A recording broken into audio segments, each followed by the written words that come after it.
नमस्कार, मैं हूं आपके साथ अनुष्का राय और आप देख रहे हैं Dabang India 24 news. Party Narendra Modi ji ने 2014 में देश के सामने कहा था कि स्विस बैंक की सूची लाऊंगा।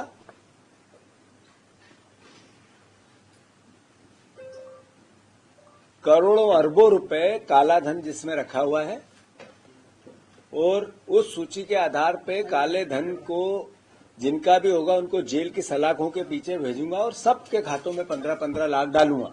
स्विस बैंक की सूची नहीं आई, एसबीआई की सूची आ गई।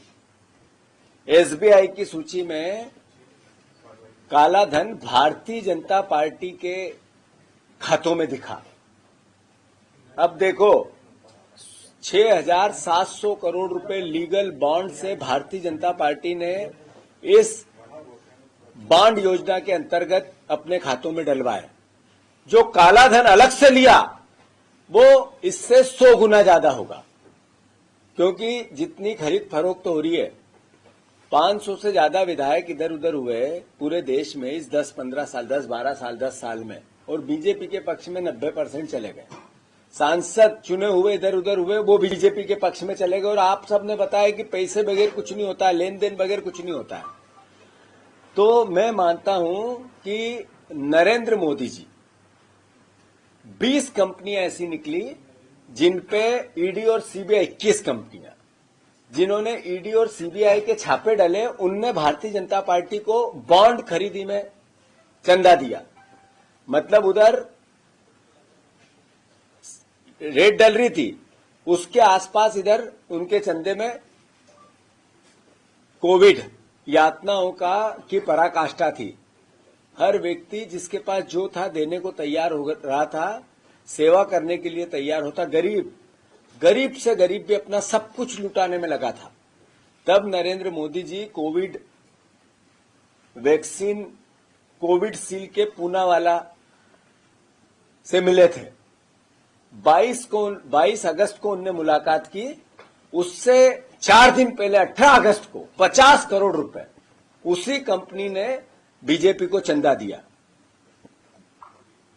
कोविशील्ड। आप देखो उस मौत के तांडव में भी भारतीय जनता पार्टी अपनी जो लूट की नीति है उसको अपनाए रखी। फिर उसी कंपनी को सारे नियमों को शिथिल करके कोविशील्ड की अनुमति सबसे पहले मिली थी, जिससे आज अटैक आ रहे हैं लोगों को, मर रहे हैं लोग, खड़े खड़े गिर रहे हैं लोग, मौत के सौदागर जैसा काम। जो परिवार के लोग, जो परिवार के साथी हमारे गए, ये आखिर कोविड में भी चंदे का धंधा इनका चलता रहा। अभी मैंने जैसा कहा, आज ट्वीट भी किया है, एसबीआई ने 18,871 लोगों ने चंदा देने वालों की लिस्ट जारी की। 20,411 चंदा लेने वालों की सूची भी है। 1,550 लोगों की सूची में का अंतर है। 2019 के पहले की लिस्ट एसबीआई ने भी नहीं दी, वहां भी गड़बड़ है। और ये एसबीआई पहले भी नहीं दे रही थी, जो कोर्ट ने फटकार लगाई तब दी। इसका मतलब यह है कि मोदी मिथ, सूट बूट और लूट की सरकार, जो राहुल गांधी जी कहते थे, उनका नाम नहीं है इसमें। क्यों भैया, क्यों नहीं है? और ये 19 से पहले के नाम क्यों छुपाए गए? मैं बस इतना ही कहना चाहता हूं कि देशवासियों जानो, हम बदलाव के लिए, नया भारत बनाने के लिए, भ्रष्टाचार के खिलाफ, महंगाई रहित देश बने, किसानों की आमदनी बने, हमारे बच्चों को रोजगार मिले, इसके लिए मोदी जी को हमने चुना था, भारतीय जनता पार्टी को चुना था। एक भी नारा नरेंद्र मोदी जी ने जो इतने 20 साल में दिया, 10 साल पहले दिया, पूरा हुआ हो तो मैं सोचता हूं कि आपका जो आपने मत दिया, देश ने भरोसा किया, वो वाजिब है।